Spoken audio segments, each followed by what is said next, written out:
There we go. Takes forever to switch back over, but it's okay. Hey, everybody, and welcome to another episode of Breaking the Block.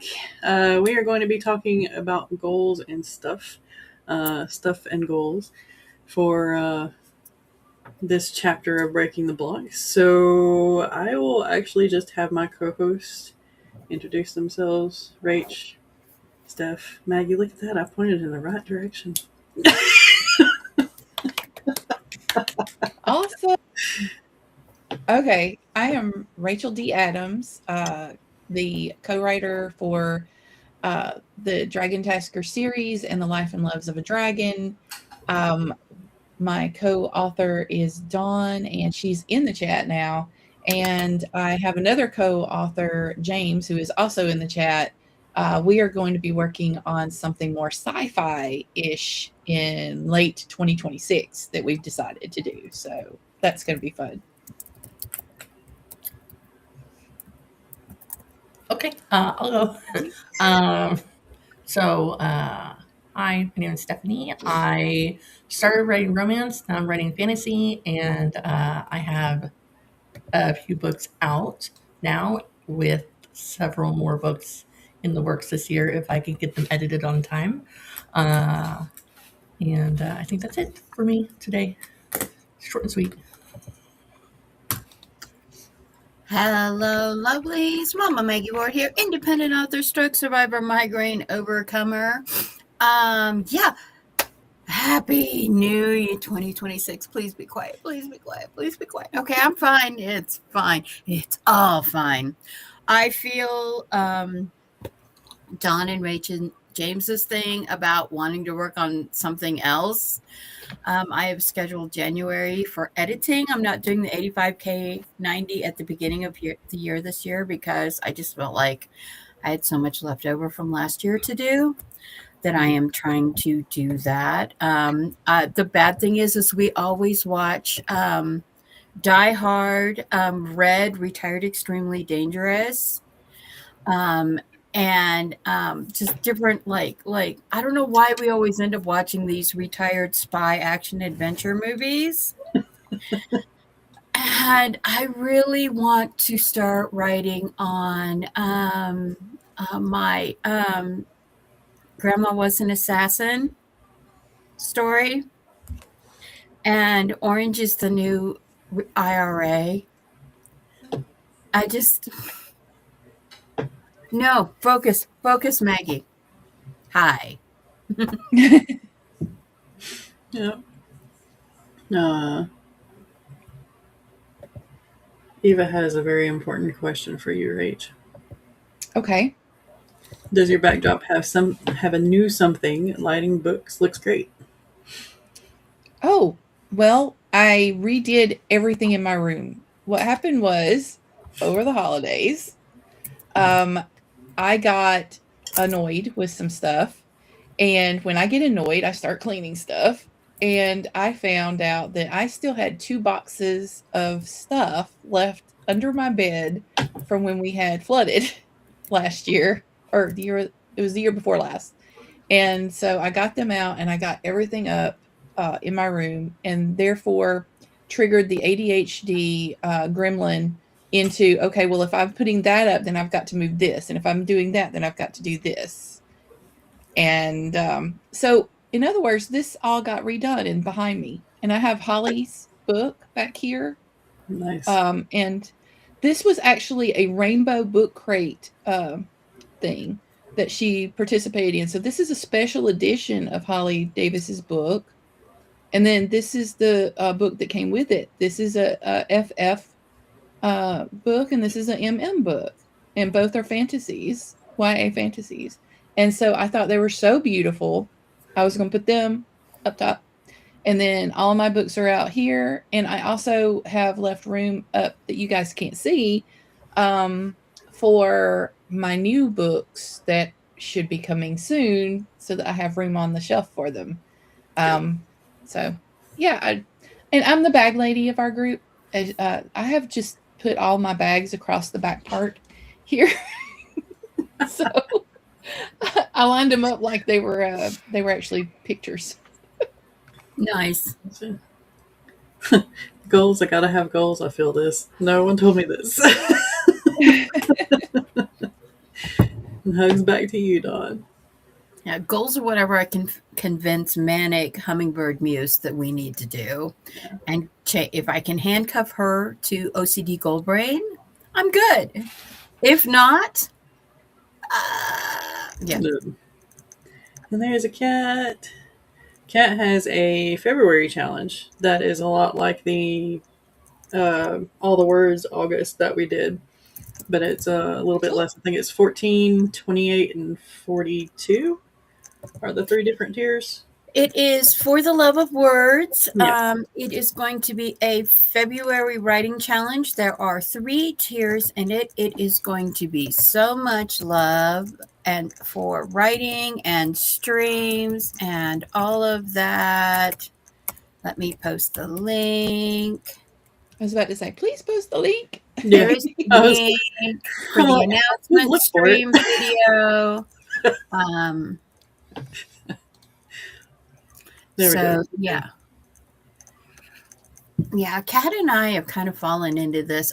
Since August, since All the Words August, we turned the August 80K into All the Words August, which is a 3-tier, not just a writing challenge, but also a routine challenge, because that is something that a lot of us fell out of 2024 and then 2025. It's been like this.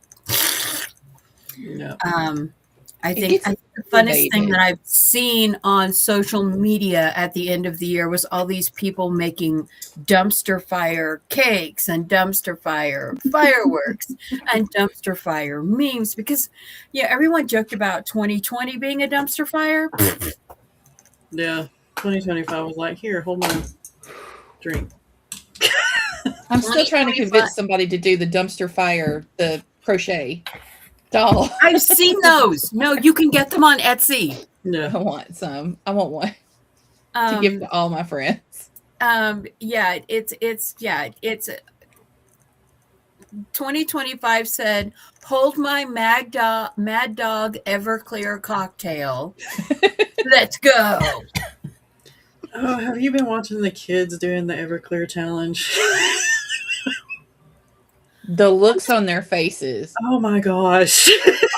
And I'm just looking at them going, no, that is paint thinner. Don't do it. Here's the thing, though, is our generation of people will tell them, oh, honey, it's if you keep it in the freezer, it's better. And then you see these kids get these ice. They get them out of the freezer. They open them up, glug, and they're like, or no, it's like sake. You have to serve it warm. You keep it against your body and then drink it. I will drink a gallon of sake before I ever touch I'm just going to say this now. Gen Z, Gen Alpha, this is a warning. Gen X are the original trolls. We will laugh at you before we help you up if you fall in traffic. Our parents used to throw us out of the house as soon as we got up. They would hand us a piece of peanut butter toast and a banana and say, "Be gone, child." Wait, you got handed food? Right. Well, I was the eldest. So by the time I was like 5 years old, I was the one handing out the food. I had to work the garden to get my food. As eldest, it was my job, and then if everybody didn't do all the chores that were assigned, or I didn't do everyone else's chores assigned, I was the one that got in trouble. But no, literally, it was like I would take a jar of peanut butter and a package of saltines and an old soda bottle filled with water from the garden hose, and we would go into the woods on our bikes for the day. We used to run trot lines and catch fish, and we would like start a fire in the wood like Lord of the Flies and cook fish on sticks over a fire because, hey, Gen Z, that was us. Yep, everybody thinks it's a joke, but no. You want to talk about a generation that was raised with hide under your desk to save yourself from nuclear fallout, but go out into the world and don't come back for 12 hours. Mm-hmm. And if you get abducted, it's your own damn fault. Yeah. So, follow the white van. which is a good place to start because we set goals. We're now in a society where it's like set the goal, set the goal, set the goal, meet the goal, do the goal. And we all have this ingrained fear about you didn't make your goals. Gasp, clutch the pearls, look out down on you. No, don't fear the goals.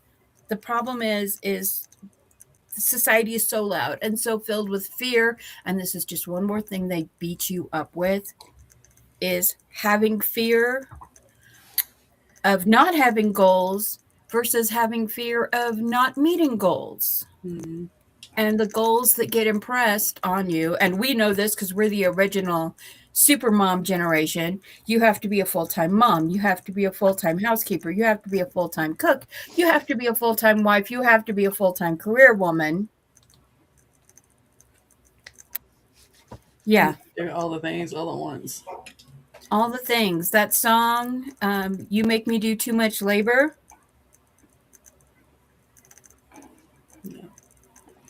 I like this. Meeting with somebody once a month at least to work on like your goals, I guess, budgeting goals and calendars, organize the chaos. That's the reason why I kind of like my mastermind group. They kind of hold me accountable. And I don't know what's going on with my camera, so I'm sorry that I'm flickering, but I'll fix it later. I don't notice you flickering. Really? Okay, so maybe it's just me. Cool. That's awesome. That's weird. My computer But at is least now it doesn't making show little up. crackling noises, which is kind of terrifying to me. But we took it apart and we could not find the source of these little crackling, beeping noises that are coming. And we don't think it's the battery. It's not the fan. There's not something in there. But once it starts to get warm, it starts to go. And I'm like, because I'm literally waiting for it to just go. Maybe did something get in the speakers? Maybe. I can't find anything. Okay. What are the goals I made that I'll end up breaking? Right. Hindsight word. That's a good one. Miraculous. As hard and heavy as it was, the blessings and luck and gratitude that came from it is high. Yep. Food was served at the table. We sat down and ate when it was time. Or we will trip you if we are running from something, so better run faster. This. All day this. I saw a thing this morning that made me laugh. It said, believe in yourself like those tourists who think they can pet the fluffy cows. It's from the National Park Service. They're talking about bison. Do not pet bison. Oh my gosh, my brother-in-law. We went to Yellowstone one year, and my brother-in-law was like right here to a buffalo, and I'm like, dude, get back in the truck, get back in the truck. And there was a stranger like 500 feet away and was like, dude, get in the truck. Because he was just standing there and he was like almost touching it. And I'm like, Remember the animal memes that would show you the sweet little animal meme and then the angry animal meme and then the one you don't F with meme, the tank version of the animal? Yeah. But buffaloes are armored combat tank cows. Yeah. Okay. They may look fluffy. Yeah, no, they are not your friends. Mm-hmm. They have been hunted by my people for 20,000 years, and they know the two legs are the enemy. Mm-hmm. I knew to hide in a ditch if a tornado was coming. Yeah, we ran to basements. It's so weird living out here in like mid-state because hardly any house has a basement. Whereas in the mountains, it was almost every house had a basement. So it's weird. I don't like it. Cow tipping. Population has quadrupled in my mother's lifetime. Hey, Laura. My grandparents went to their wedding on horse and buggy because only like 4 people in their community owned cars. Mm-hmm. They saw World War I, World War II, the Vietnam War, the space race, the Cold War. Yeah. Yeah. Grandparents did too. 2026 goal was not to set goals, which was a goal in and of itself. So, oh my gosh, You are I'm not a setting failure. it was experiments not a for failure. 2026. All right. So I let me say tell do you. experiments. So my plan. This was my plan that I failed miraculously at the end of 2025. I was like, okay, like November, I realized I had several stories drafted in pieces in Google Docs because that's where I was like talking to my phone when I was laying on the couch dying of heat stroke in Texas. And so I was like, oh, I'll just like edit them all and have them all ready to go by the end of the year. That didn't happen. I have one ready. I finished editing one. So now, because my plan, in my mind, I was like, oh, I have nothing. I'm not going to write anything for the rest of the year, November, December. So I'll just spend a lot of time editing, and then by the time January comes along, I can spend my time writing new stuff because I won't have to spend any time editing anything. That didn't work out. I only edited one book. They're all waiting for me, so I can edit as I go. I guess. December 2020, my acorn month, I was like, I've got to start editing my backlog and get all of it out. And I've literally spent 4 years majority editing and rewriting. And I was down to the point that I was only writing one, maybe 2 books a year and a couple of shorts for anthologies. And that I'm determined. I've got formatting to do, trying to get stuff done. And I set my goals this year, only one book a quarter. However, I'm going to show you something because full disclosure, I am the person who overgoals myself every year because I have no fear of failure because I'm like, whoa, I'm going to do it. If I fail, I'm going to fail gloriously. So this is my acorn month plans. Every line is another book, another story, another thing that needs written, formatted, edited, whatever. That is my Kanban board. Writing goals, edits and rewrites, final pass and formatting, publishing.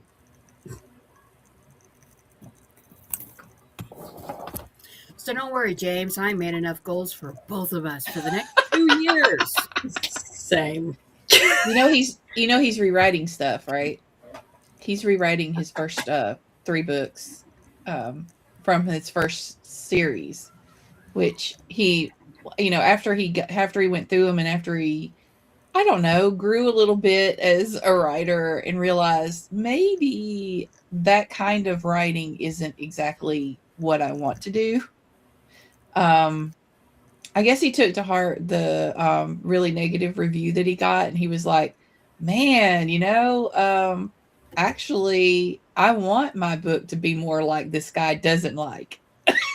so, so he decided that he was going to flesh out all of his characters, including the female characters, and actually make that particular person angrier.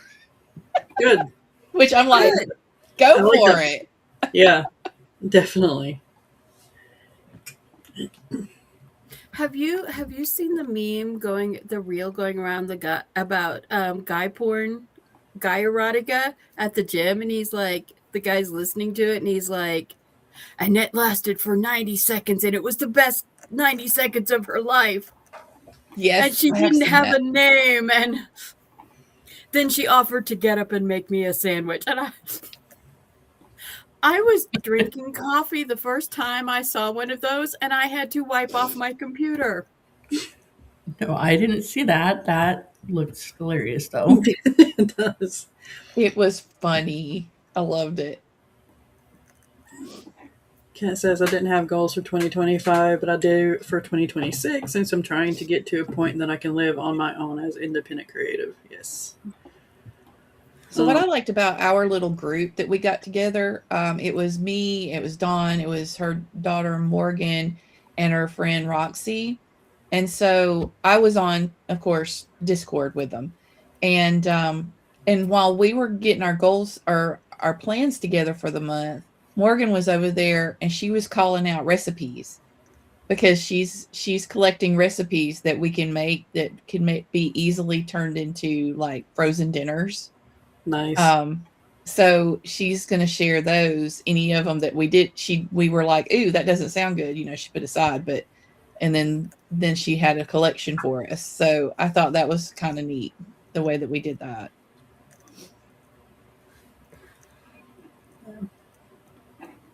Good old goal planning. Yep. Because of my brain damage from my stroke, I've always been very goal oriented, and that's, like I said, it was programmed into me as a child to be that driven, goal driven, and stuff like that. But now that I've had a stroke and I have brain damage and memory issues, I have to have like a plan. Unfortunately, as happened with the end of last month, OCD Goal Brain said, or last year, the second half of last year, OCD Goal Brain says, no, I want to do this. And what was supposed to be a 2-month project turned into a 5.5-month project. So, yeah. If you set goals, you also don't fear failure. If you're going to fail gloriously. But don't be afraid that, oh, I'm not going to make my goal, and start stressing out about that, because there's enough other things in the world to be afraid of and to fear. And like the fact that it is the January 4th in Colorado. We have had snow twice this winter.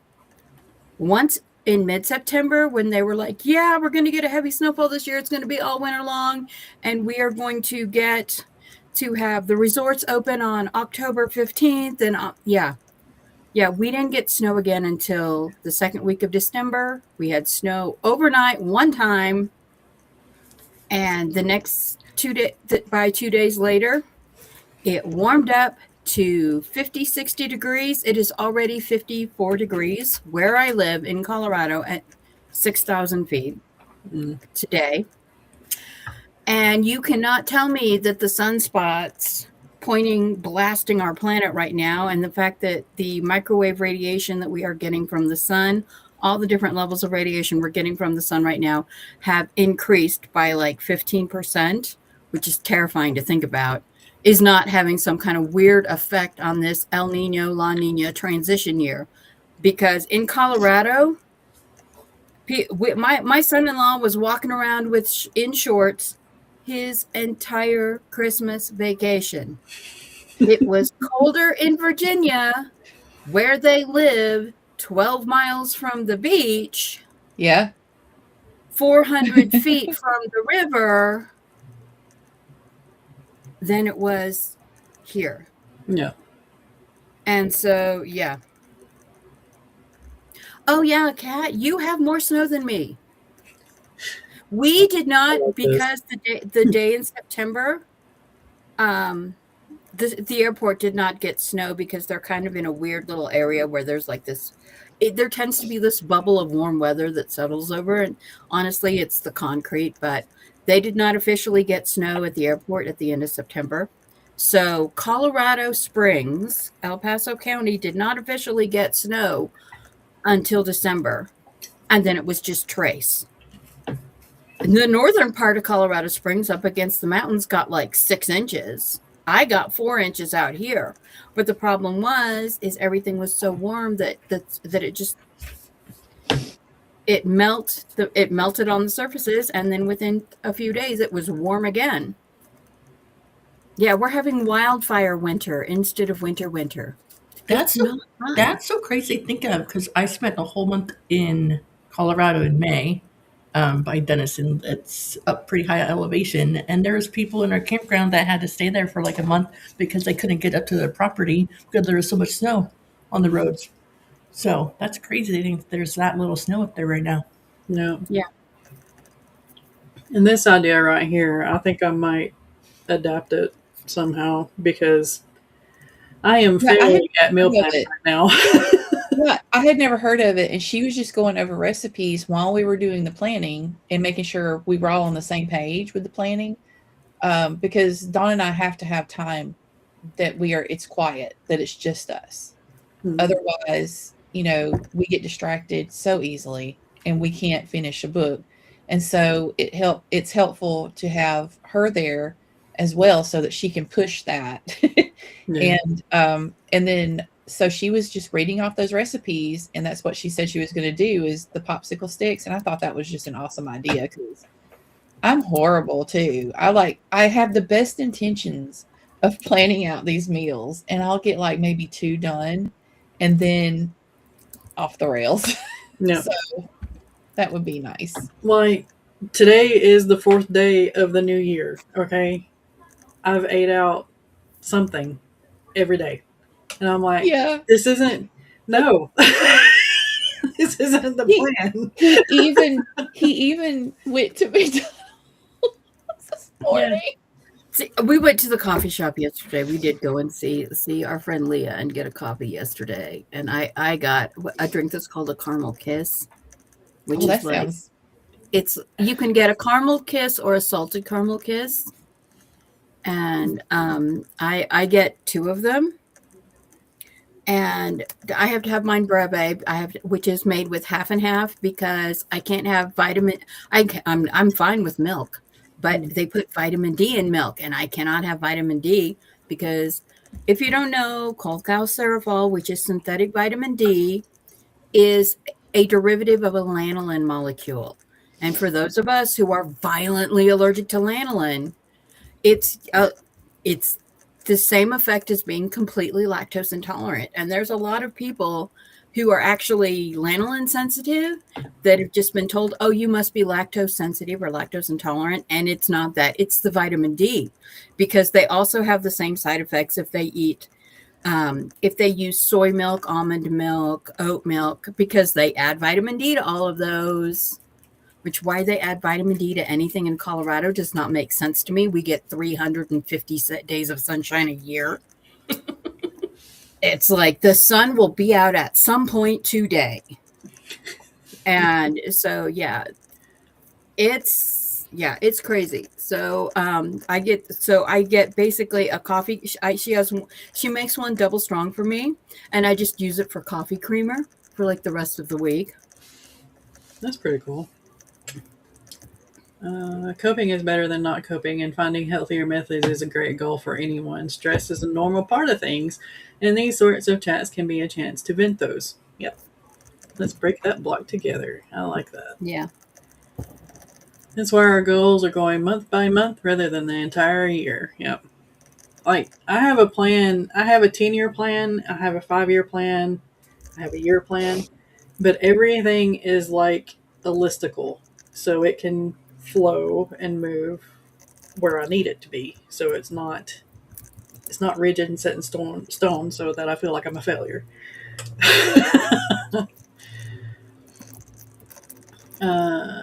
James says, I finished the writing of book 3 of my Legacy of Echo series to publish in Q2 and make final edits on Starfall Protocol to be published by March.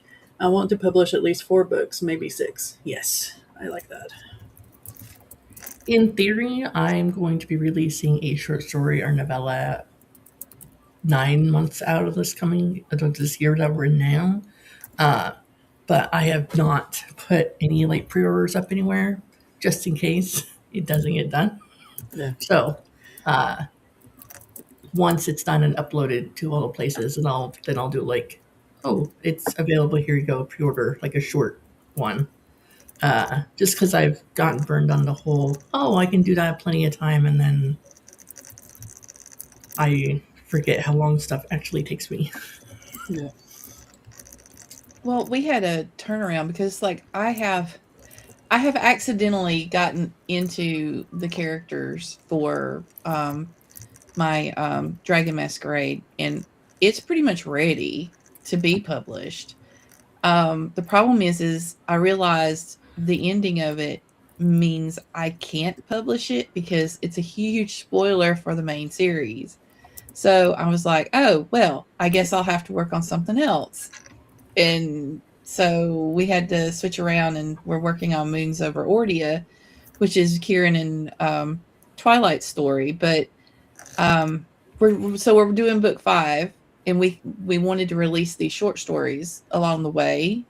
Um, they're not really short stories; they're going to be novellas, basically. But these are not as intense, to work on as a full novel. And we were hoping to go ahead and have one released by now, or at least by February.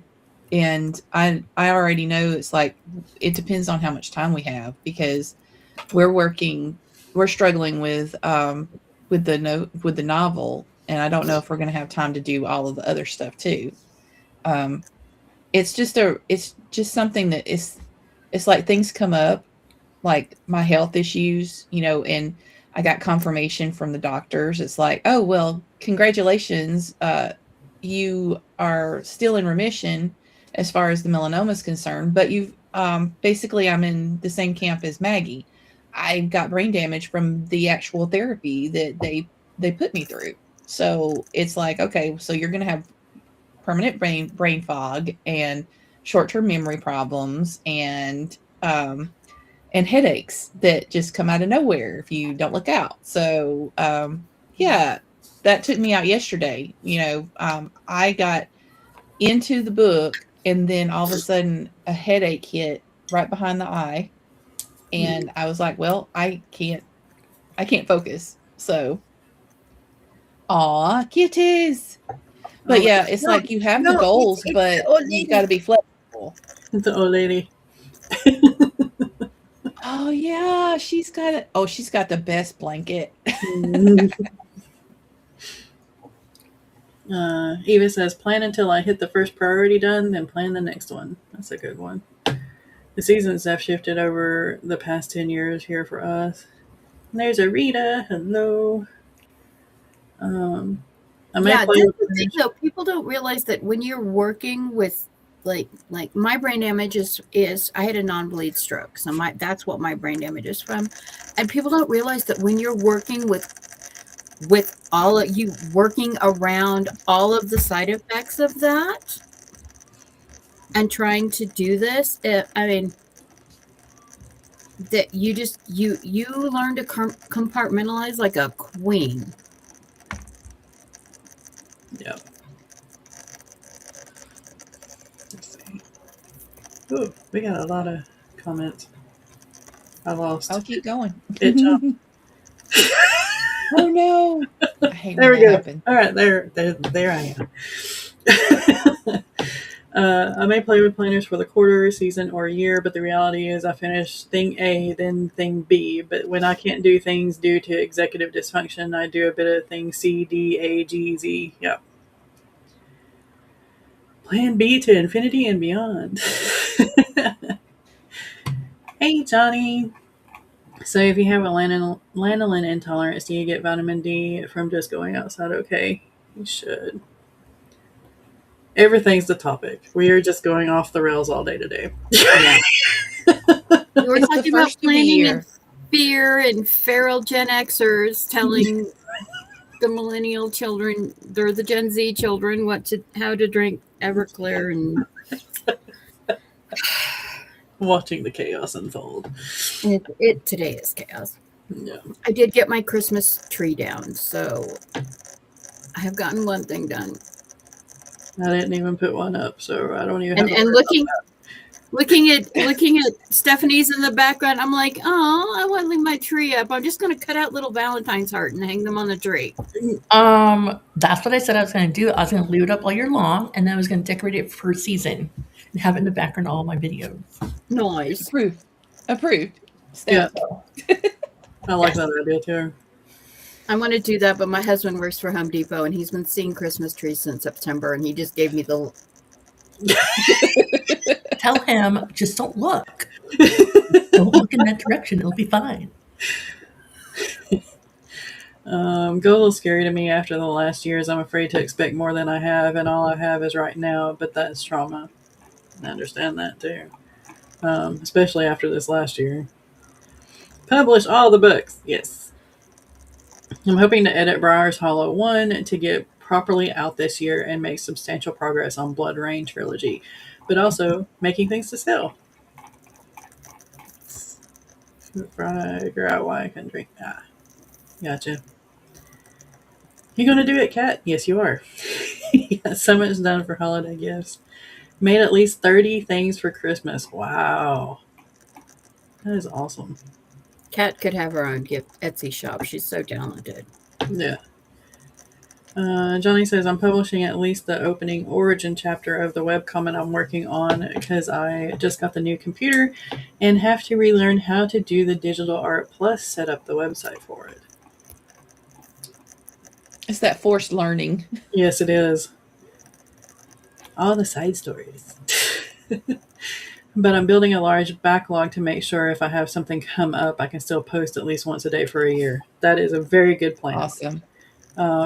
And for those that are doing like serialized fiction and everything, make sure that you have a backlog because it saves you.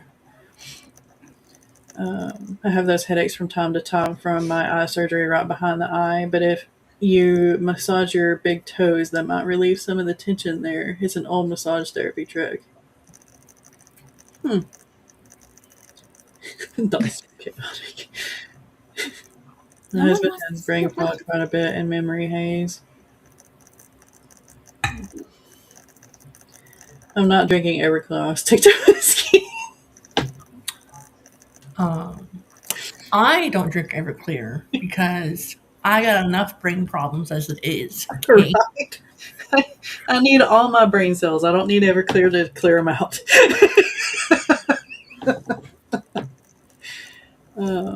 He had a hemorrhagic stroke with a bleed for 11 days. Yeah. I was so scared for Eva's husband when she said what kind of stroke he was having, and I was just like, please don't let him die. Please, it'll be fine. It'll be fine. Yeah. Lady of Demons, hello. Her little birdie was talking about me. That is Morgan. Okay. Morgan. Hey, Morgan. All right. Yeah, the thing with setting your goals is there's two mentalities. Set the goals that you're absolutely 100% certain you can do, so there's no way you can fail, or set goals that are less than you can do, so there's absolutely no way you can fail. Or set the most insane goals you can set to push yourself. So the question is are you a masochist? Yeah, exactly. I'm kind of in the middle because if I underplan, then I feel like I have all the time in the world, so I'm not going to focus. But then if I overplan, then I feel like it's kind of like in school, like, okay, you have a due date for paper and you just kind of procrastinate until the very end, and then you come out with something spectacular and it's great. So I feel like if I have a lot of stuff I need to do, then I'm more likely to get most of it done. But if I don't have if I have very little stuff to do, then I'm more likely to get none of it done. I know it's weird, but that's me. Yeah.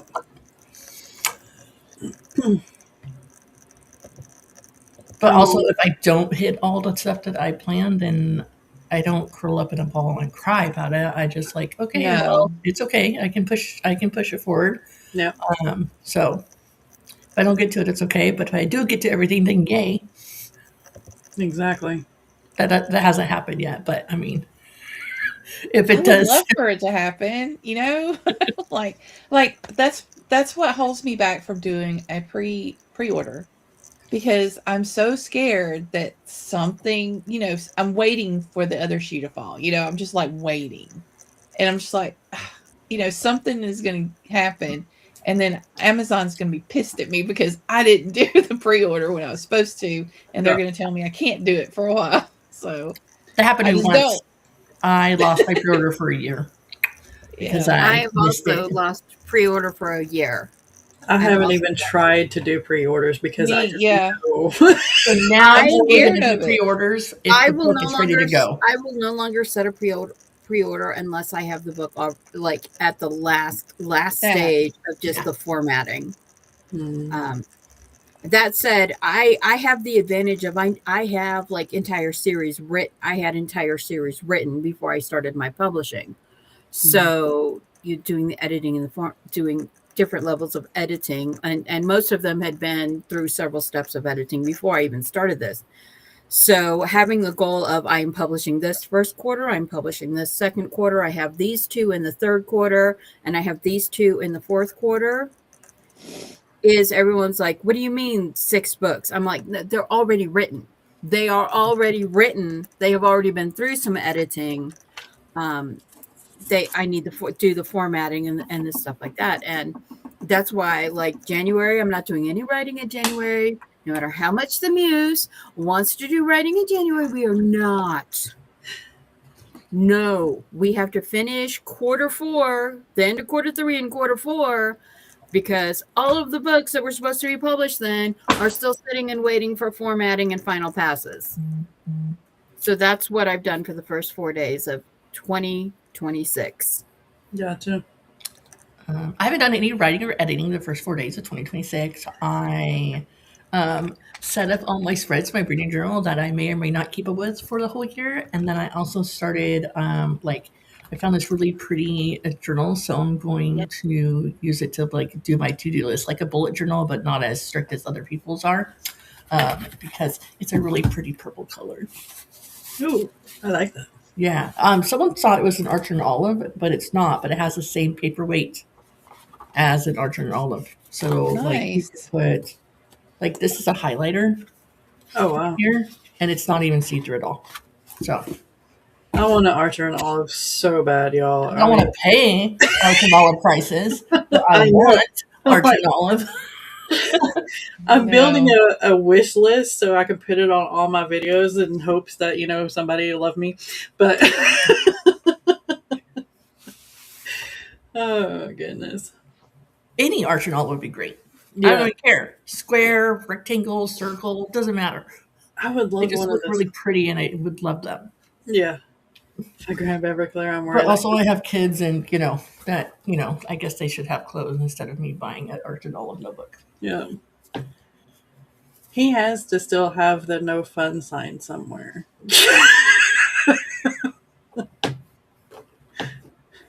Oh, and amazement. My husband used to be a ringleader, I guess, at Animazement back in the day. So yeah, yeah, it's the sort that people come out of. Miraculous 2025, indeed. Cat sent the photos. Make that remind retone. Eva says, or set goals and know that life changes and failure may happen, but so too may the path you're on. Do what you do and have the most fun can muster why you do it. Yep. It's called adaptation, and Mhm. that is a talent in and of itself. So never feel bad if you have to adapt to something happen and your goals shift a little bit or your time frame shifts a little bit. That's the way I've had to learn. I used to be very rigid, and then the problems with my eye happened, and I realized I can't be rigid because literally this is a situation where it's not my fault. It's nobody's fault. So, that those kind of situations are going to happen. Yep. Set a goal, then list goal steps so that even if I don't meet the goal, I have met step one of the goal at least. Yep. Get Yeah, that I little like that. dopamine strike. Yeah, that helps out. It does.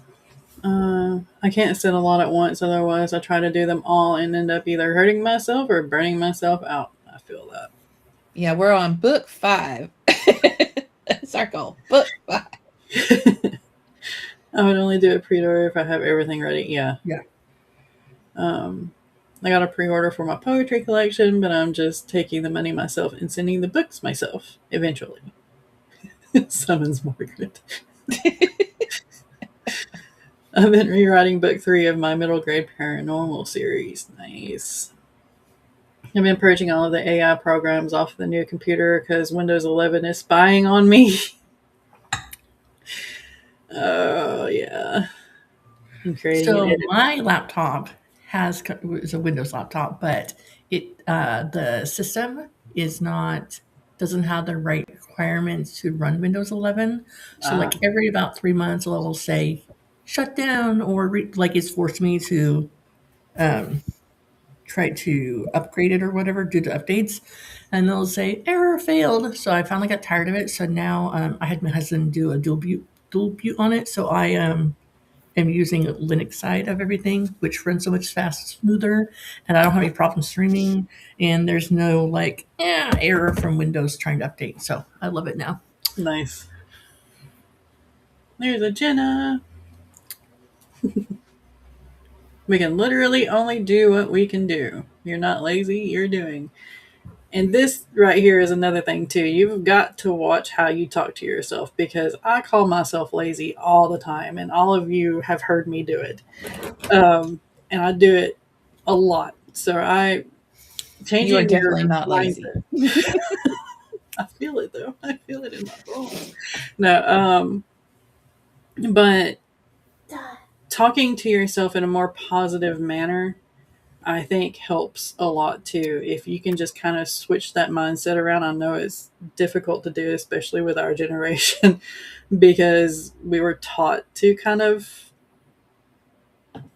be Yeah. goal setting and be hard on ourselves and all that stuff. So yeah, it's And that. I've talked about the imp before. The imposter syndrome is the voice in your head of the person whose love and respect you were never able to earn. That just Mm, and yeah, that's a real thing for us. And you know, we've all recently I've been hearing this thing going around. Imposters don't get imposter syndrome. mm.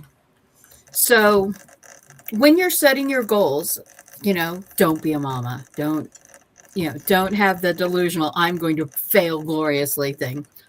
Because yeah, it's not a good mental health choice. You know what I mean? Like the goal of like I'm gonna do this or die trying. That's not a good goal to have. Oh yeah. No. I will be a I'm kidding. glorious comet as I fall from. Yeah, I need to make myself I need to get Kat to make me a crocheted hat that's a dumpster with just flames coming out the top. Oh, goodness.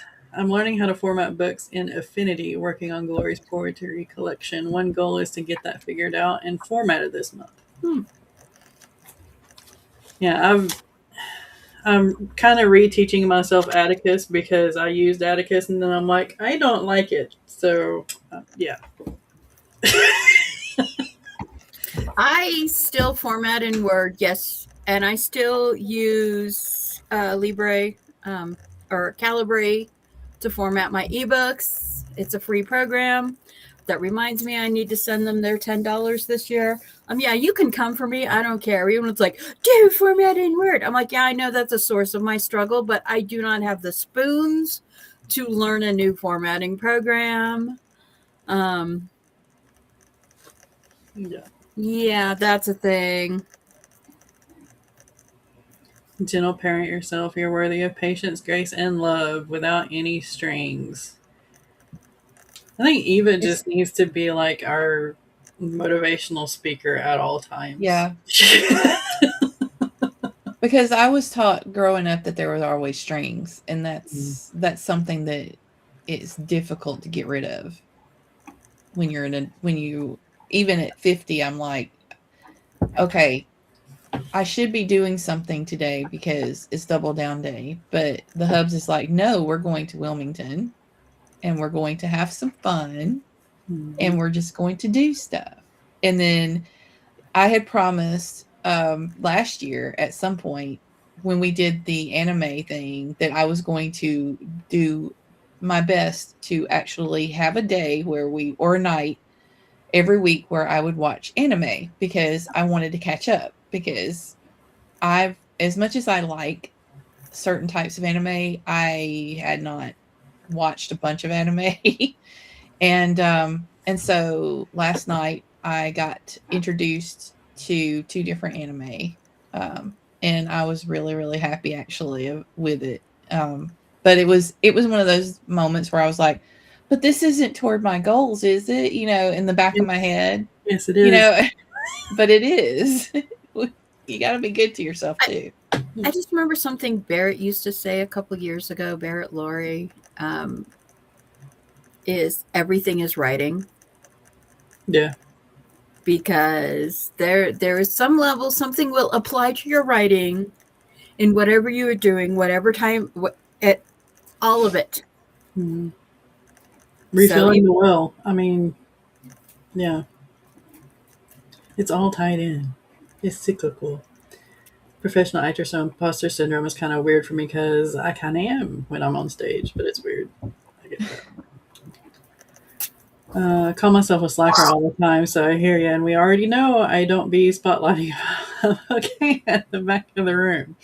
come out from the dark side. We have cookies. But a cute dumpster fire. Make all the boy dumpster fire go. I love it. And call it indulgence and self-care. Atticus doesn't work well for poetry. I can see that. Yeah. I've indulged enough. Nor does Vellum. Huh. You learn something new every day. It's best to start when you have no motivation. If you start when you have motivation, once that is gone, then you don't push yourself most of the time. And don't make goals when you're on a high. Right? Big mistake. Big.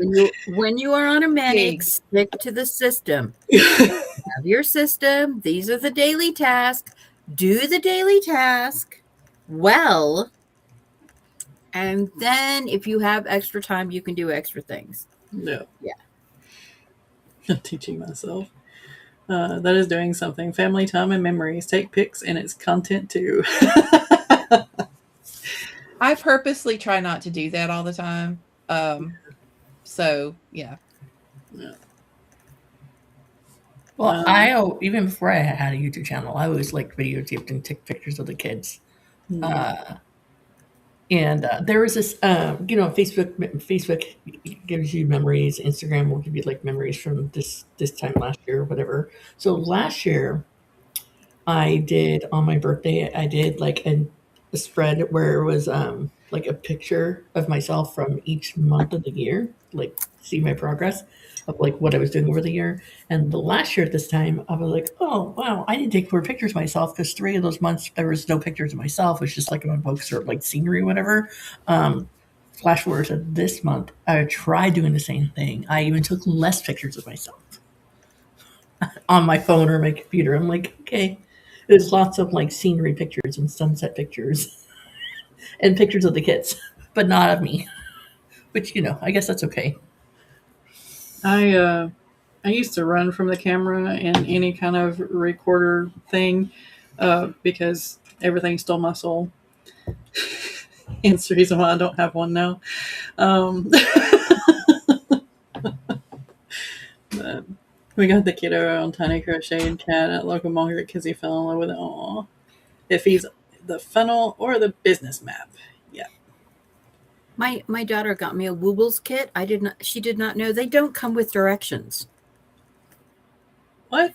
They come with a QR code that you scan with your phone to get the directions video.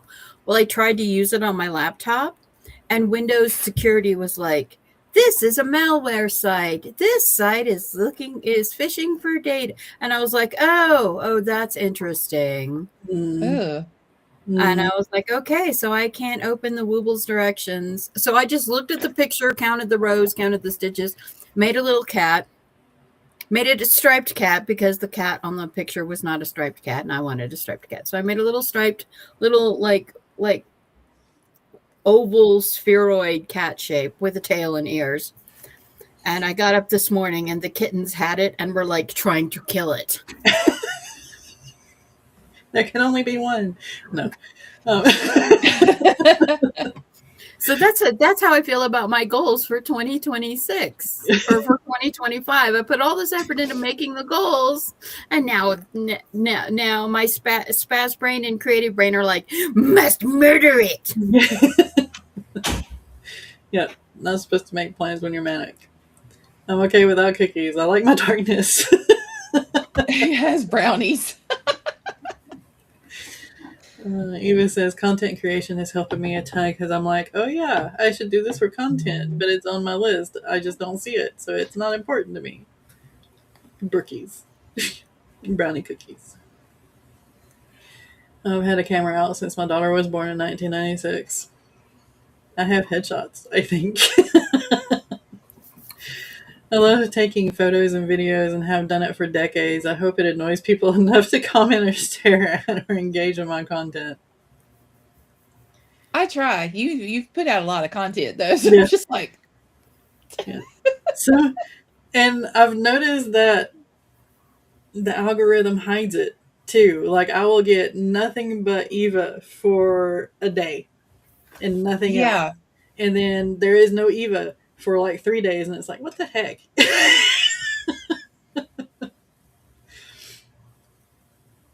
I'm not supposed to make goals when I'm chaotic or manic. Goals would never be made because that's every day of my life. Spin trade. Trying to get better at pics of myself. I got a DSLR when I was prego with the youngest because it paid for itself within the first 6 months of doing photos. Nice. Facebook tells you what to put out for them to boost you in the algorithm. Yeah. All right. So, I've technically got sort of 3 minutes ish. So, do you have tools in place in order to remind yourself to come out of the whole self-loathing? I should have done this. I should have done that. Why am I not finishing stuff in place? what are these tools you speak of?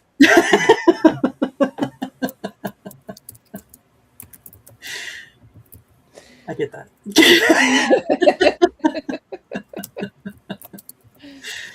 uh, so this right here is something else that I kind of studied in the month of December is triggers to get myself out of certain mindsets. Mm-hmm.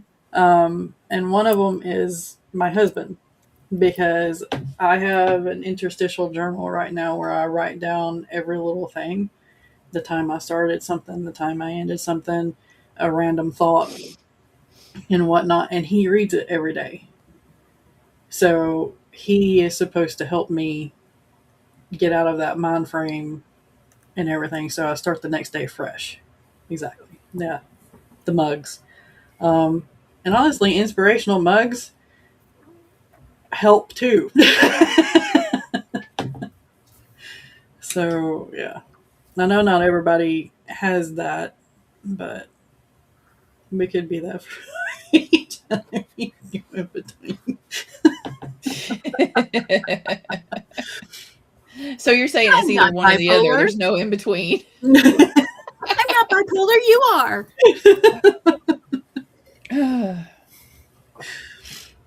So, I'm trying to think of the answer to this.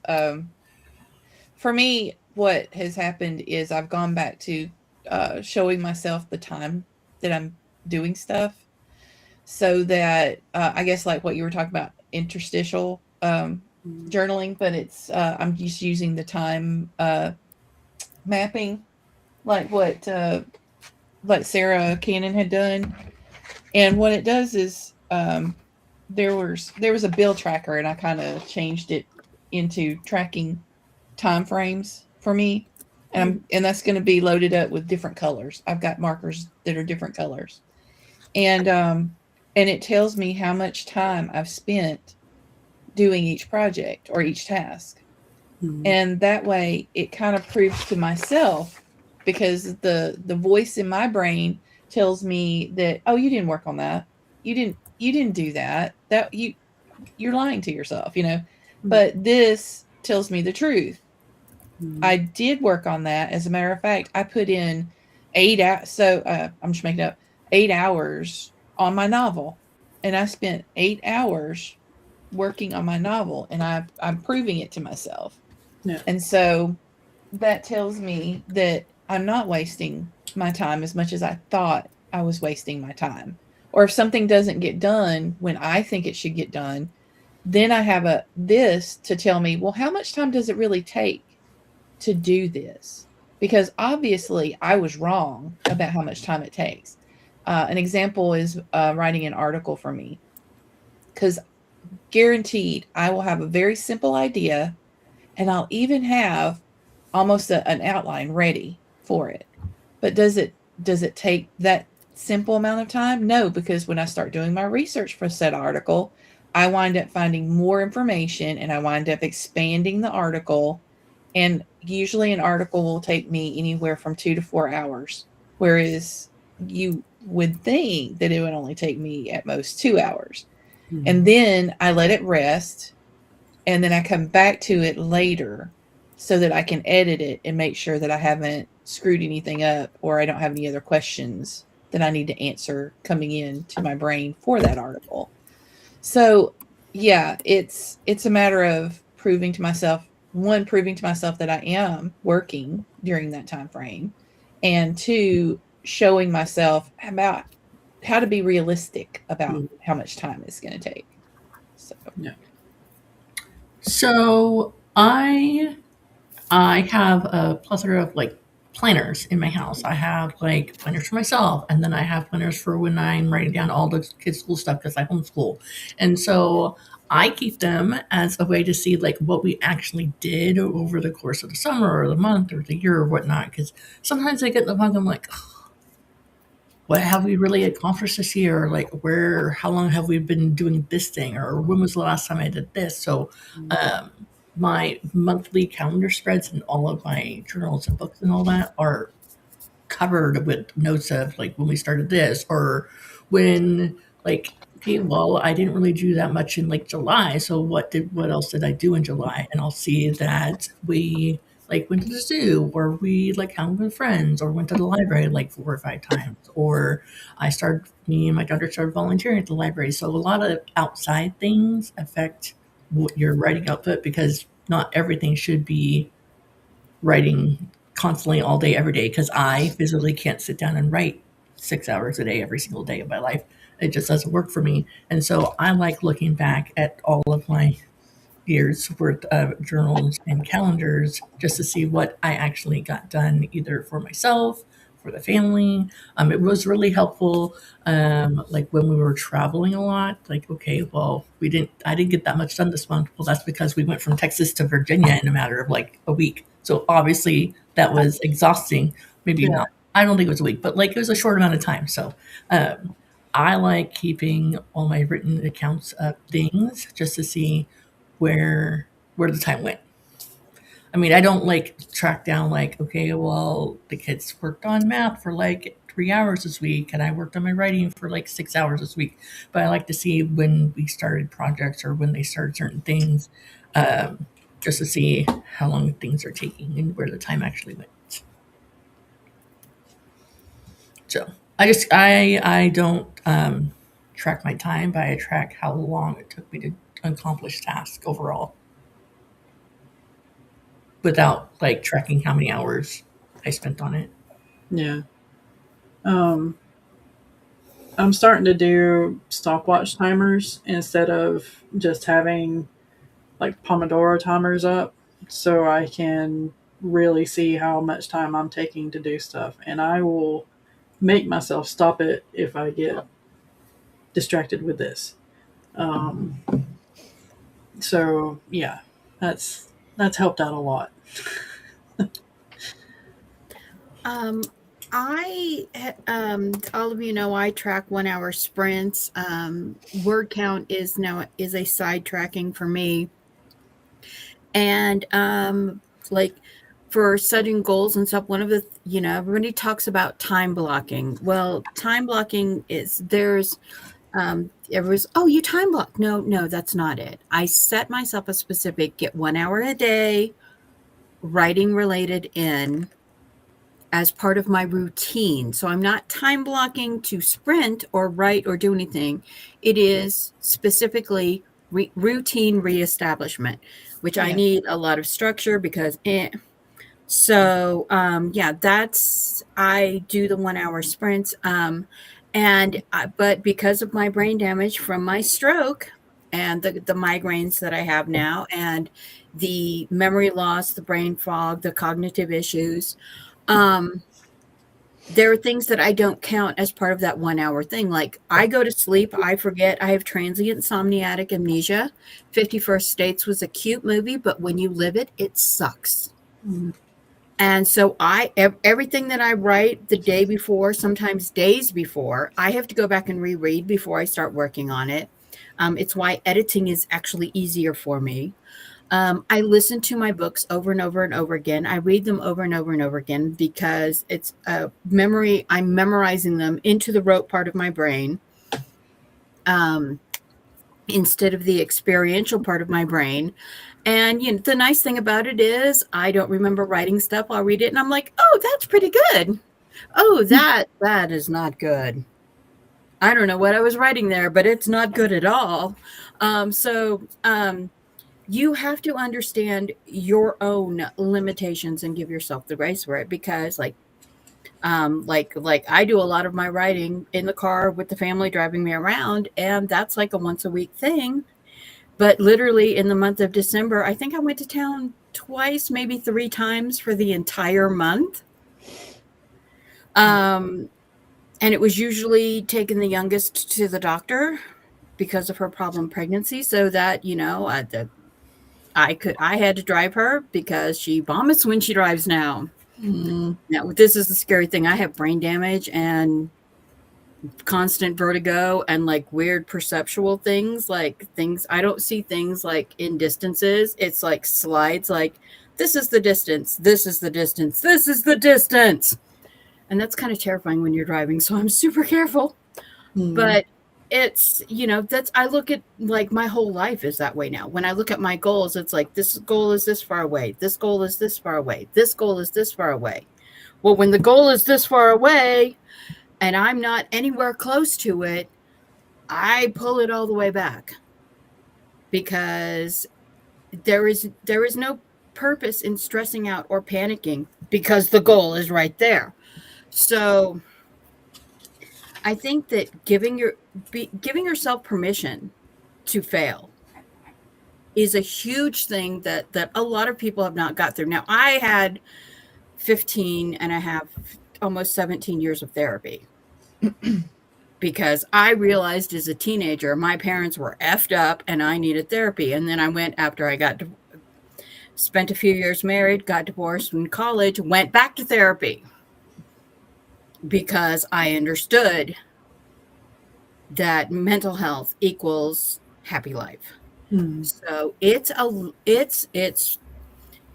having the work, not letting OCD goal brain turn me into workaholic mode, not letting hummingbird muse drag me off into manic creative mode. These are things that I'm constantly struggling with. And stroke damage says fit the beach, and in that voice too. And so there are days that I'm just like, okay, then I'm just going to sit here and watch anime in a dark room, or just listen to something. And yeah, this is writing research. No. So on the thing of building routines and having something to check off for that dopamine hit, this is my interstitial planner, and I have my routines over here that I can fold out so I don't have to rewrite them all the time. And I have my checklist on each page. So just having I brushed my teeth this morning, check that off, has helped me regain energy in the morning so that I feel better about my day. And I noticed that I have done more stuff since I started doing this. So that's kind of giving myself grace a little bit because I'm finding happiness in it. So you write down everything you do, like all of your tasks, like Yeah. made your bed or took out the garbage Yeah. or went grocery shopping or didn't murder the cat or whatever. Yeah. So like this day it starts at 8:45 up here. I know it's terrible. And my handwriting is awful. And I didn't write down every little thing because it ends at 10:20 p.m. and usually if I write down every little thing by 10:20 p.m. I'm down here. But the routine I just have the check boxes over here for. So my routine includes getting up, stretching, brushing my teeth, doing a brain dump every morning, actually opening up the manuscript to even just look at it. I don't have to write, I don't have to edit, I have to open it up. And usually that triggers me into writing or editing or something anyway. One household chore. I have my meals written down here so that I can make sure that I eat. And I also have timers, alarms set in my phone so that I will stop and eat because if I get into something, I won't. So, yeah, just setting yourself up for success takes a lot of the tiredness from decision making out. That way, you have more energy to do the writing, the editing, content creation, so on and so forth. And that's the reason why I've started the interstitial journal and the smallest habits I have listed and I check it off. I tried to do one of those after my stroke, and I where I recorded everything every day, and I just got it not seeing everything that I wasn't literally able to do made me so depressed. Yeah. And it's just my problem is I just try to do as much as I can everything. I have a routine like every morning. I get up while the coffee is making. I sweep up all the pet hair. Usually I mop the floors, have to feed the animals, and then I start my day. Um, get my cup of coffee. My reward for that is I get the cup of coffee, and then I get to wander around the house and try to figure out what the rest of the day is going to be. And full disclosure, I drink half calf or decaf because my brain really likes caffeine. My brain really really really likes caffeine, and if I go hitting myself up with full caffeine. I drink like a pot of coffee before lunch. So yeah, and if I have like the kids were here and I made full calf for them, ended up making 2 pots of full calf in one day. I drank most of it. I had a 20-hour day that day. Mm.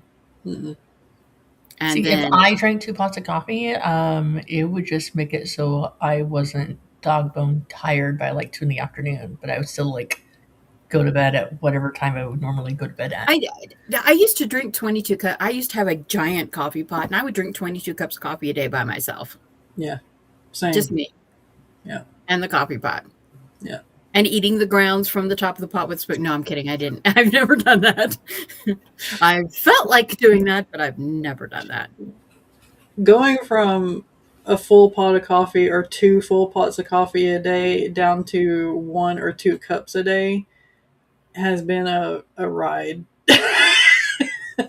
The 11 months after my stroke, when I was allowed no caffeine at all because they couldn't figure out what happened, that was terrible. And then they were like, "Oh, you have ADD and OCD.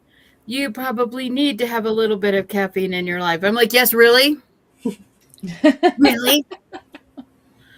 So, but no, goals, the thing with me, setting goals is a way that, because I having a stroke mostly cured my bipolar. It did not get rid of my OCD goal brain. But it mostly cured. I'm a slow cycle bipolar. My bipolar swing cycle would take between 16 and 19 months. But the bad thing about that is like, oh, you're a slow cycle. That must be so nice. No, it's not, because you spend 3 months on the top and 3 months on the bottom. And having the routines, having the scheduling is how you keep yourself going on the bottom.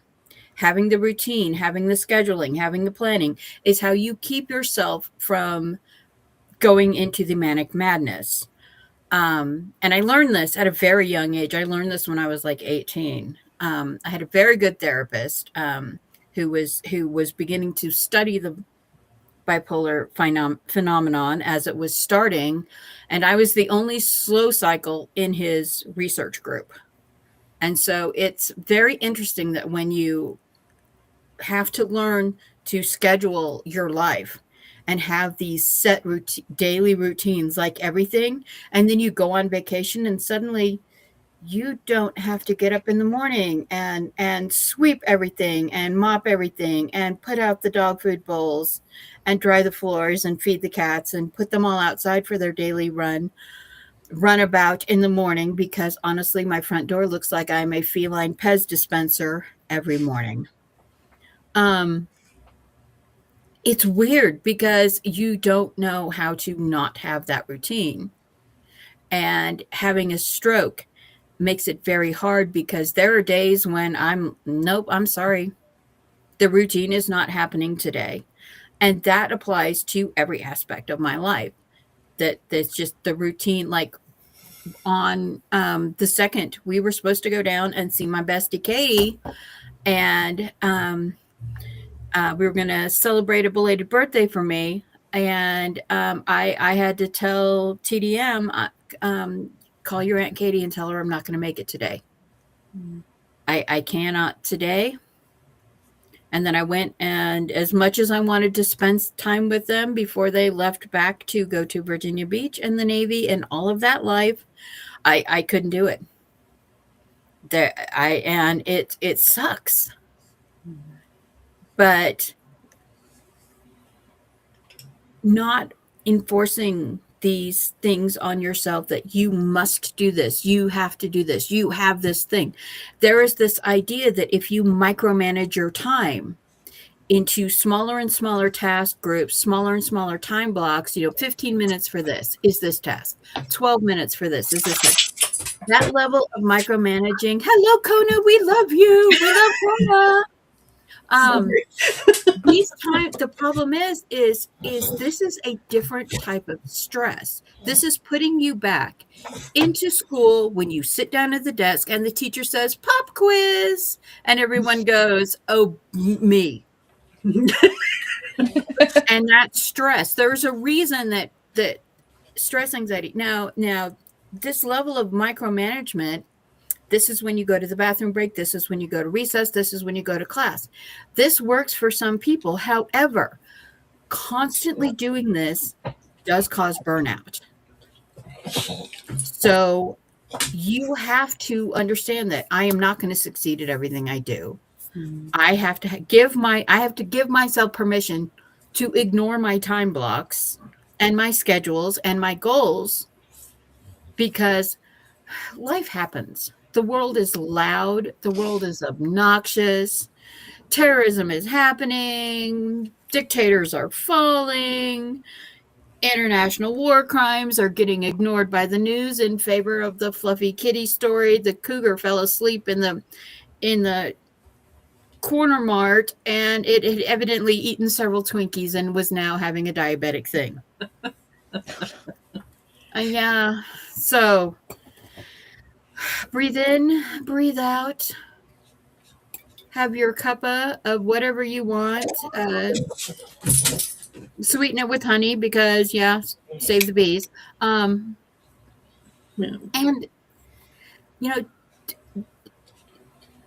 don't think of yourself as failing. Don't think of others as failing. You don't know what their life is like. You don't know where they're going this time. You don't know what everything is going on. So I don't understand Eva's question. So whenever you take a break or you don't get something done and somebody else says that they didn't get something done, do you think that they're failing? Are No. you as harsh with them as you are with yourself? No. Yeah, because everybody else is up here. They have they have the grace, and then in my mind, I'm down here, and I need to get up to here. Um, and that's something else that you have to work through in a toxic mentality. Jenna says failure is relative like success. My measuring stick on that is not the same as others, so it's not my place to judge. Just encourage them to take the next best step they feel is most available. Exactly. Uh, I was taught early on, being raised Southern Baptist, you don't judge others, even though every single itty bitty in the church judges others. Oh, honey. Bless your heart. So it's, oh, I'm not drawing the final piece, but I don't have 15 hours to design a new character at the moment, so just keep writing out what it looks like. Before the design phase, black hole, son. Failure means you get to try again. It's a good mindset. Like I said, it's experiments. You're experimenting on something, and if it fails, if the experiment fails, that means, okay, well, then that experiment is not something we're going to do. We're going to try something different. So Yeah. let's move on.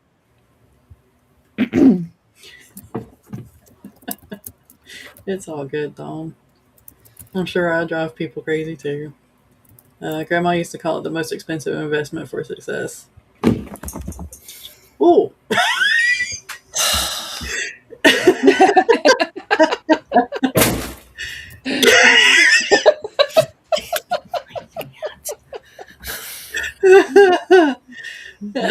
Failure is your montage moments for the comeback. Yes. Pretty easy to support people working toward a goal when I judge them the way I do. Who needs coffee, right? You gotta just get the cat to scare the crap out of you. We're good. Right? Yeah. Okay. The check. I am. Is it Morgan Lee's tag? I'm asking Margaret. Is it Morgan Lee's tag or is it a different Morgan? I know like 5 Morgans.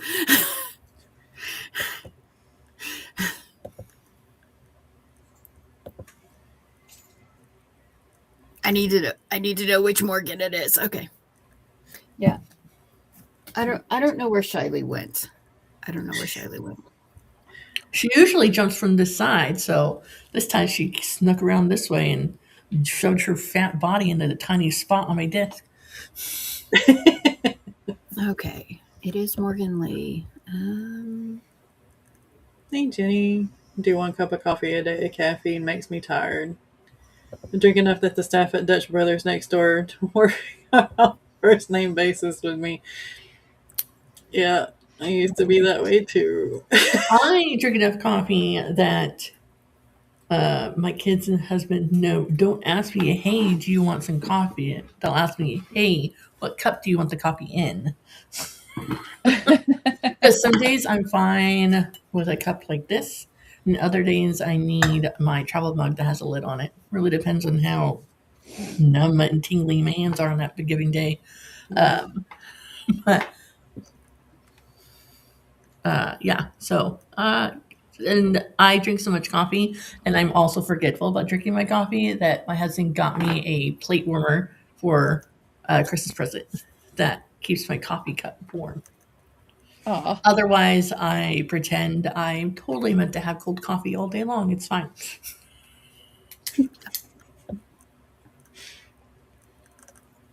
I am not finding that vlog. I am sorry, Margaret. I cannot find the link. My apologies. I'm glad that you're able to breathe. You're feeling better. I hope. Sounds I know like how that feels.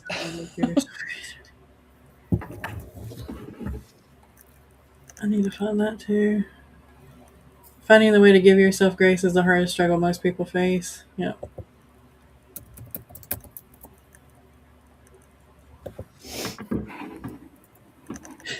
I thought it was a good one. I found it. Ha ha ha ha. All right. I'm going to link it. It's like 3 years old. I'm going to link it. Okay. And we can all do this. Haha. I need to edit the 2 videos that I've recorded. Actually, I have 4 recorded, do I not? Oop, I'm behind. There's a company that I ordered a sample from that it's kind of like instant coffee, but it's made with dandelion root. And I haven't tried it yet. I want to try it. That sounds pretty cool. And then I also have been trying mushroom. The mushrooms mixture. And I found a mixture at the co-op that we visited yesterday. And so instead of paying twice as much for their mixture, which the ones that you find usually are already mixed with like chai tea or coffee anyway. And you're like, well, the whole point was to try and find something that was a bit of an alternative to that. This powder was just the mushrooms, so I'm going to try it, added to something that doesn't have as much caffeine and see what happens. Yeah. I'll let you guys know. You don't have to worry about letting me know because the mushrooms would kill me. Yeah, you don't want mushrooms. But the dandelion one, The dandelion, yeah, would work. dandelion one might work. Yeah. I have dandelion in my salads a lot, and yeah, that was what we would pick with polk as well, was dandelion leaves and stuff. So it's called Dandy Blend. Nice. Okay. So I haven't tried it yet, but they had a sampler and they're just like little packets. So, that and hot water. Yeah. Yeah, you can drink cacao instead of coffee. That you brew it the same way. Be careful though with the and I like it. It tastes really good. But but you need to like do a pour over with it or at least the one that I got, because if you put it in a drip coffee maker, it might overflow. So, yeah. You have to if you've got I have a metal screen. I use the copper screens because it's reusable. You have to stir it as it's seeping. That's the reason I was like, I've got a pour over version. I just had to go dig it out, and it was worth it. It tasted really good. Madam, you're disturbing the peace.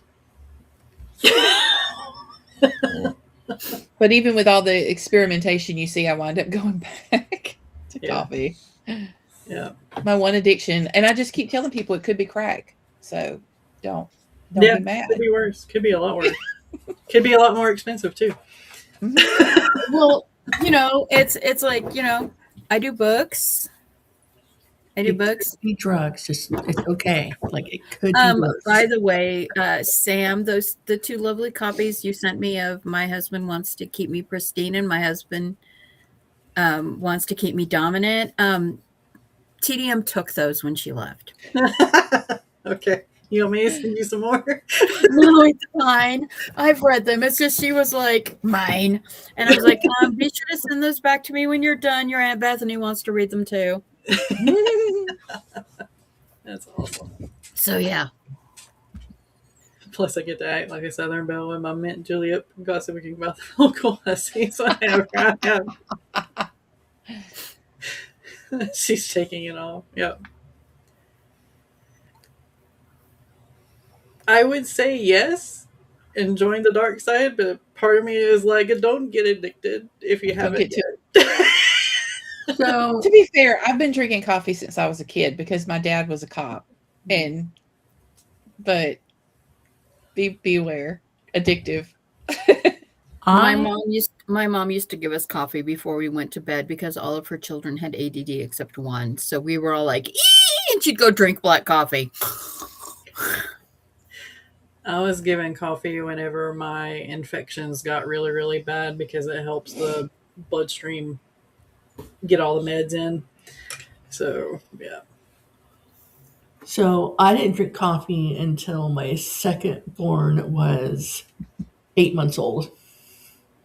So I had a 2-year-old at home and then an 8-year-old or 8-month-old at home, and then I started drinking coffee. And even then, it was a travel thermos with half hot chocolate and half coffee with creamer and sugar in it. Because I didn't start drinking coffee until I started going to college on campus 2 days a week, and I had a 6:43 chem class. Oh, no. Ouch. No. Because I was like, I didn't want to leave my babies at home like 4 or 5 days a week. So I was trying to put all my classes on 2 days. And then I had one lab that was like an hour long on a Friday. So it's like Tuesdays and Thursdays. I was gone from like 6 o'clock in the morning to like 6:30 in the evening. Yeah. But yeah, that's when I first started drinking coffee and never went back to not drinking it. I thought chem and biochem at 10 a.m. was bad. No. And my chemistry teacher was stupid, and I was not the only one that thought so. Like the labs had nothing at all whatsoever to do with the lectures during the week. Like we were talking about like soil chemistry, and then the lab we had like this. We were using prisms to like look at the color spectrum and stuff that had nothing to do with each other. And every single nursing student that had this chemistry teacher failed to get into nursing program because this class had, it was just dumb. It was so dumb. They didn't like it. It was really just dumb. How many more times can I say dumb? I had a pharmacology instructor, and this was okay. To be fair, I already had my associates in medication administration and pharmacology. And I'm in nursing school, and I had this pharmacology instructor, and her answer was, well, I'll look that up. I'll get back to you. And I was like, yeah, you cannot do this. And yeah, I transferred out to a different nursing school, and the girl who ended up salutatorian that year that was in the class with me, she ended up, really? Thank you. She ended up killing a patient because she was like, oh, they're NPO. They need liquid meds, and they put liquid IV meds through an IV port, or liquid oral meds through an IV port without doctor's orders. Yeah, I can feel Dawn pulling her hair right now. Literally, Dawn, I can't see you, but I can feel you going, oh my God. Yeah. Yeah. So having professors that have no idea what they're doing is I'm like, I understand that frustration on a level that was that.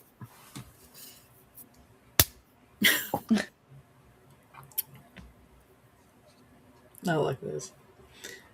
Been on Slippery Elm team the last couple of days, so sure it helped. No, sure. Yeah. Blonde roast. Yep. Chemistry that time of day sounds like a crime against the brain. Yeah. Agreed. I liked having classes that early in the morning. My college didn't even offer classes that early in the morning. Not the even. The nice thing about having the 6:30 to 7 a.m. class block of starting the classes is you're out of them by 8 a.m. Mm-hmm. But the nice thing is you don't have that constant murmur of people chatting in the background.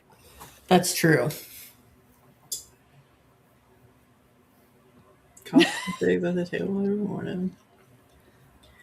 Academics. That was my grandmother.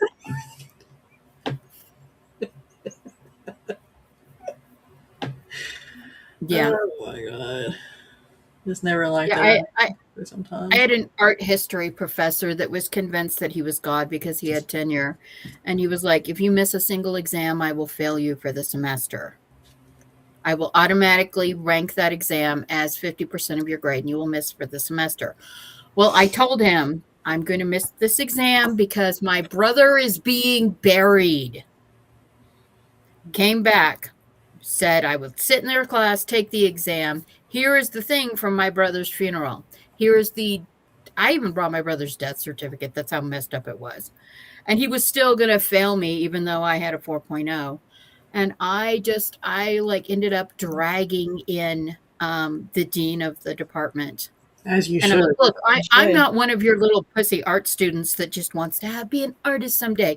No, I'm studying art therapy for seniors. This is an elective for my major in the medical field. Yeah. I will sit here and take the exam right now in front of you. Yes, I buried my brother yesterday, but I am here today. Yeah. So it was, yeah, that tenure should not be a thing. Yeah. Tenure should not be a thing. But yeah, if you want the classes that are quiet, take them as early in the day as you can get them. So yeah, so I started going. I took a year's worth of classes online, and then once Ileana got to be like 10 months old, 8, 10 months old, I started doing classes 2 days a week on campus, and then yeah, and then when I got pregnant with Jackson, I did not know I was pregnant with Jackson, and I started like doing weightlifting classes and jogging classes. So I quickly dropped those because I soon found out I was pregnant with him. And then I was like, okay, so he's going to be due like right around finals week. So I talked to all my professors, and they're like, oh yeah, you could just like come into the testing center and do your final by the end of the next term. So by the end of spring term. Like, okay, no problem, that'd be great. One professor was like, no, you have to do it before, you have to do it by this date. There's no extensions. And so I had to take this stupid exam online with my little, like, I think it was like a week old, maybe, sitting in my lap. I did not do well, but I did pass the class, but I didn't pass it as well as I could have because, like, he was like maybe 5 days old. It was so frustrating. But most of the professors at my schools were competent, and there's just a select few that were like, "Why are you even here?" Half of mine I thought were drunk during class all the time. Oh, I had an With serious anthropology motives. professor. I had an anthropology professor who had spent way too much time with tribal societies in Central and South America. And I guarantee you, he was gone, he was toasted, he was baked every single class. Mhm. But he could still do his job though. He still knew all of the stuff and the stuff and the stuff. No. I'll never get over the one that I had that was nighttime. I would say if you want the most entertainment, take night classes Oh yeah.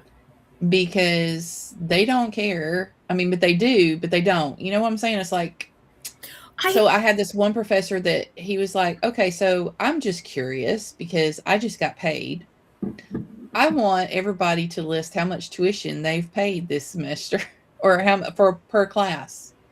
And you don't have to put your names on it. I just want to, tally everything up. And so he did the math on the board about how much everybody paid for this class and how much he was getting paid to teach this class. And he was like, I don't think I'm getting paid enough. How about you guys? And then everybody was like, I mean, not really. So he's like, we're gonna have fun for the rest of the semester. I like He's that. like, I'm gonna teach you guys, but I think we're just gonna relax. How about that? had a nutritional studies professor, and it was Monday at night. The class started at 6:30 in the evening and ran until 9 o'clock. And like by the second week, we were cooking. We were having potlucks. Everybody was making up their own recipe for whatever thing we were studying that day, and we were bringing in like I love that. it was great. She was great. We had so much fun, and the problem is we were figuring out like chicken soup, like we were trying to come up with the ultimate chicken soup recipe. And for taste, I won. I did win the taste category, so I was super happy. However, in order to get the dosing of the different vitamins, minerals, and nutrients to make it suitable for chicken soup curing a cold, you would have to drink like a half-gallon bowl of chicken. Ew. Yeah. Yeah, Dawn, let it go. It's okay. Yeah. It's okay. yeah, yeah. Pretty much, yeah. That was me. That was me having a fit in the pharmacy until my pharmacist told me to go take a walk. And It's like, it's done. Let it go. It's okay. It's not okay, but let it go. Yeah. yeah, he finally told me, you cannot talk about this here. Your blood pressure goes up. And I was like, Yeah. We had a certain doctor in the town that I worked as a pharmacy tech in. Nobody would allow me to see the scripts because I would get so mad. I would. So everybody else filled those scripts for that doctor, and I'm like, y'all are awesome. I'm sorry. yeah, no, the worst part is the reason that my fellow student, she was an EMT. And we transferred out of the nursing school at the same time. I went on I was trying to finish my pharmacist degree.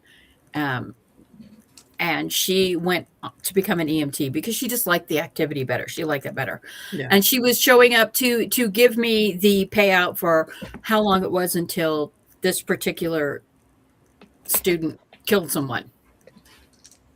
And I didn't even remember that I had thrown in $5 and signed up for it. And, that was a bet that I never wanted to win. But when you do it, when you have a pool like this, and you know that the school is just cranking out people to get the student loan money. Yeah. Breathe.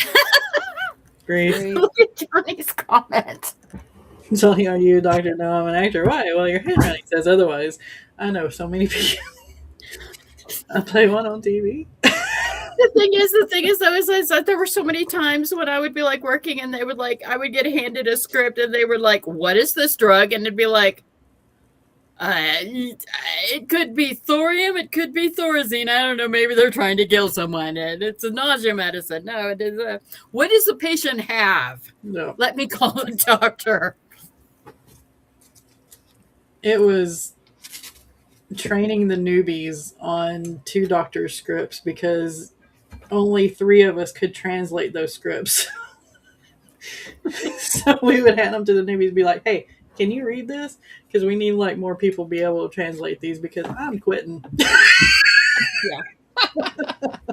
But yeah. Or the other problem is working, and Dawn understands this one, working with a charge nurse, and they get a prescription, and they're like, oh, this is a cancer patient. The drug must be this one. And it's like, no, it's not.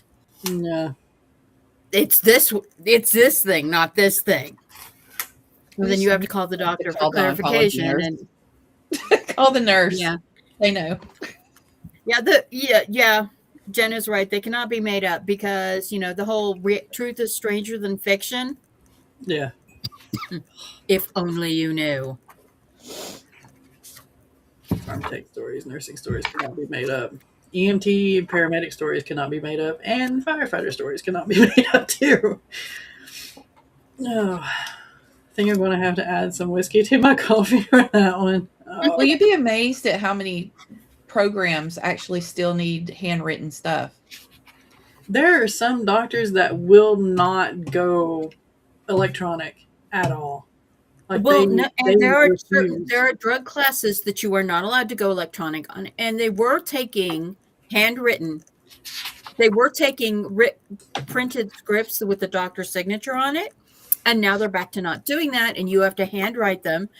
And some states have actually gone back to the old forms where they have to be handwritten in triplicate. Yeah. Because of the amount of narcotic fraud going on. And yeah. Used to date a nursing student, so we're going to use the skin of an orange to do injection train. What?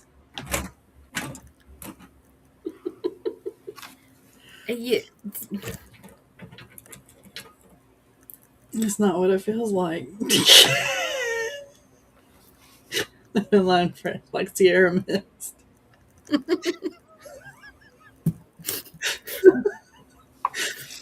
Yeah, I heard the story as a kid. I had my own TikTok. Yes. Yes. If he didn't document it by hand, it did not happen. Paper scripts in our machines. Yeah. Um, I think North Carolina, you still for the higher tier drugs, you still have to have handwritten scripts. That could have changed since I've been a tech, though. I don't know. I don't keep up with it anymore.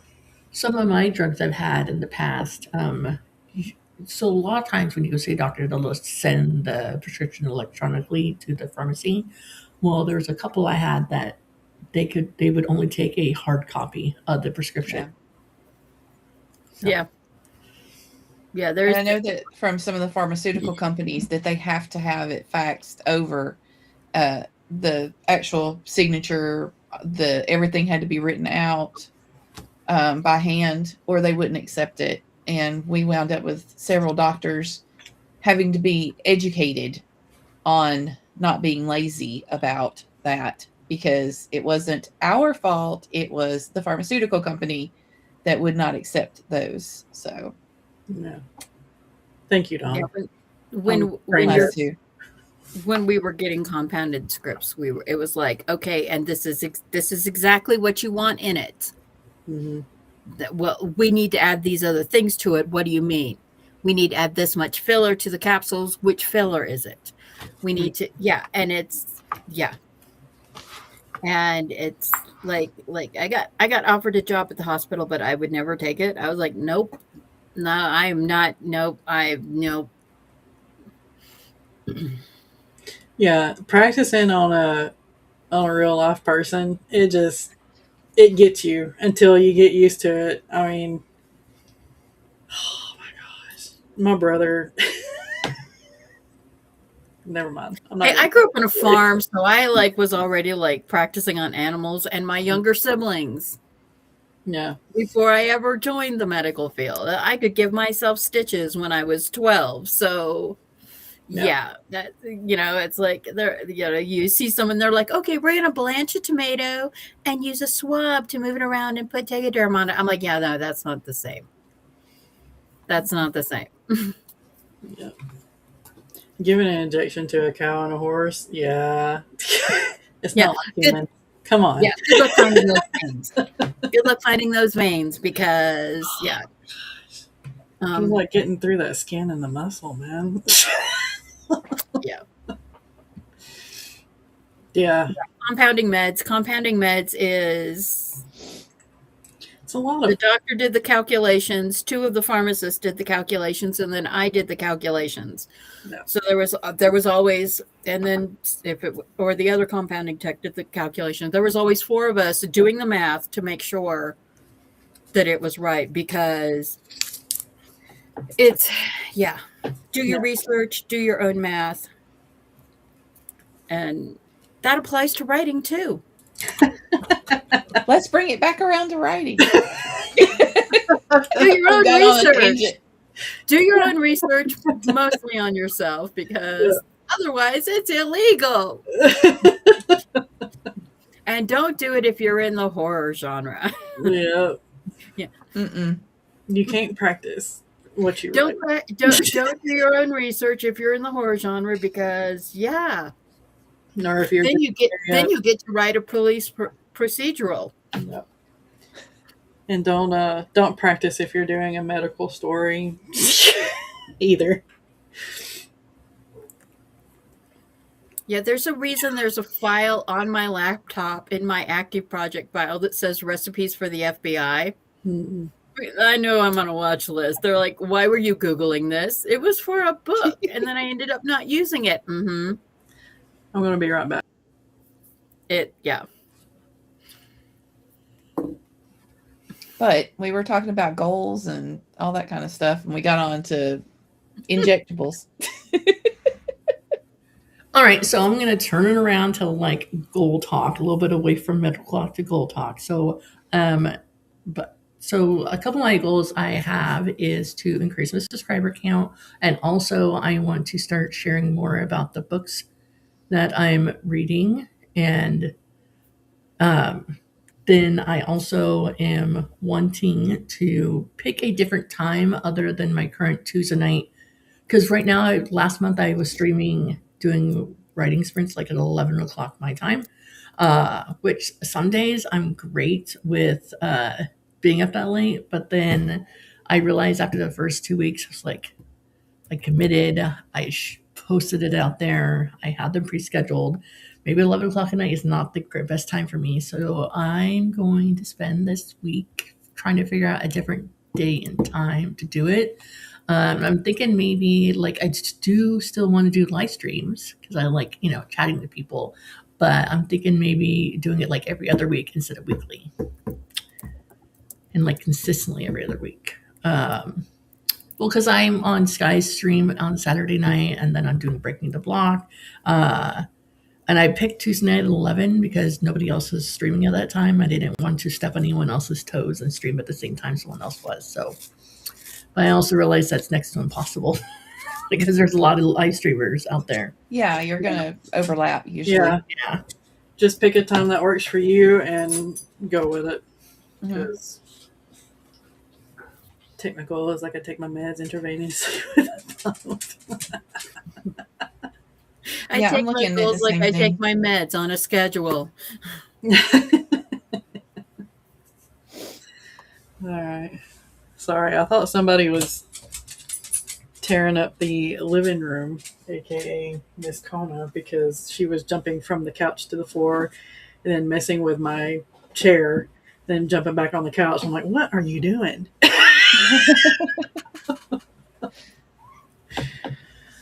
But yeah. All right. Any more topics? We have been at this for 2 hours. We might need to go. Oh, wow. Yeah. That's it. That's Okay, it. doesn't even seem like that long. Welcome to the chaos. We Yeah. are not professional writers. We are struggling writers who are willing to share our struggle. Yeah, this is the second time that she's gotten the zoomies, so it's interesting. I have the opposite going on over here. Aww. Aww. She's all snoozing. Ninja Gonzo is messing with stuff. Yeah. All right. So I saw that stream with you and Gonzo for Sci-Fi Day the other day. That was so cute. I had to catch it on the replay because I was having a bad day. But yeah, that was so fun. yeah, I didn't realize that it was Sci-Fi Day until we started the stream, and I'm like, oh, this is perfect.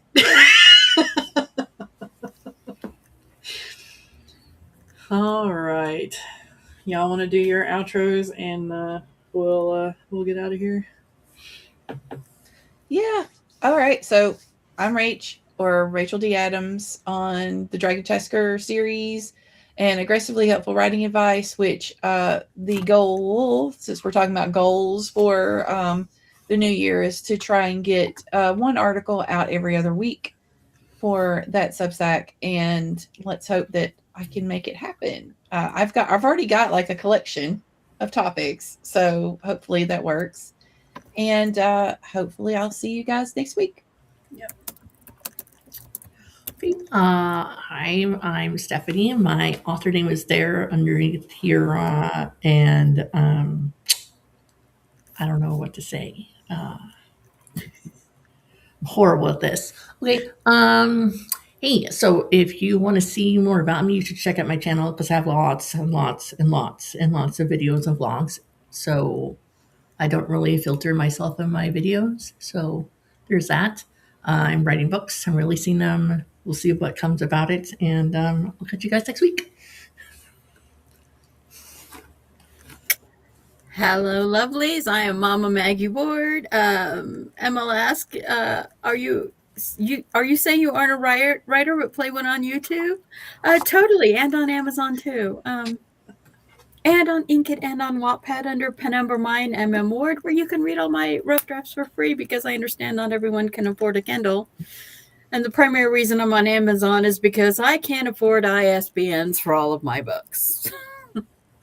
And I like the free ones, so I'm using the free ones. Yeah. I am the author of the Pagosa Cliff series and the Relic of Time War series, both of which I hope to be finishing in the first half of this year. Because I need to format them. Oh, okay. It's fine. It's fine, she said. Like a liar. You can do it. Yep, you got this. I believe in you. All right. Thank y'all for joining us. We will be back here next Sunday at 11 a.m. for a random topic, breaking the block. And hopefully, I will figure out what is wrong with my camera so we can stop flickering. And yeah, we will see y'all then. Have a good one.